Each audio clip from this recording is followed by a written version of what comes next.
People gathered, and someone grabbed Adel tightly while he was still screaming crazily. "I told you, you wouldn't be anyone's."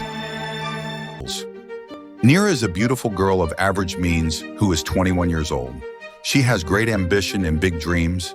Nira was a university student, and in the year 2020, during the days of Corona, universities canceled the final examinations and required students to submit research papers instead of final exams. At that time, Nira was in her first year. The professors asked the top students of the second year to help their colleagues in the lower years, and this was the beginning of Nira's acquaintance with Adel. When Adel saw Nira, he was struck by her beauty and fell in love with her. He wanted to get closer to her in any way he could. Not only did he help her with the required research papers, but he also volunteered to write the papers for her out of his intense admiration. At first, Nira refused his help, but he insisted on assisting her, and eventually she accepted.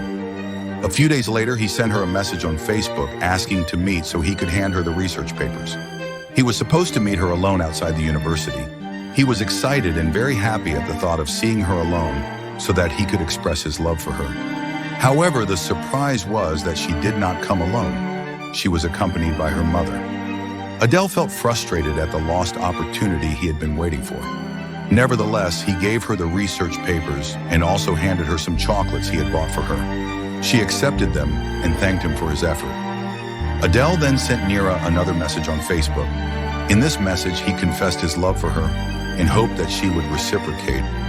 Nira's response shocked him. She told him that she wasn't thinking about a relationship and that she was focused solely on her studies, and he was just a colleague, nothing more.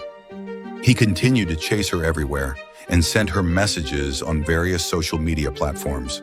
Nira became angry with him and blocked him on all platforms. Yet Adel did not give up on his pursuit. One day when Nira was leaving the university to go home, he followed her. He stopped her by force and tried to talk to her. Nira raised her voice to call her father, who rushed over. Her father shouted at Adel, "What do you want from my daughter?" Adel replied that he loved her and wished to marry her. The father was taken aback by his words and told him that they were still in their university years, and it was not appropriate to even talk about marriage before you finish your studies and obtain a job to afford the expenses of marriage. He also warned Adel never to pursue his daughter again. Adel became extremely angry and started sending Nira abusive messages and slander because she had rejected him. To be continued happened indeed.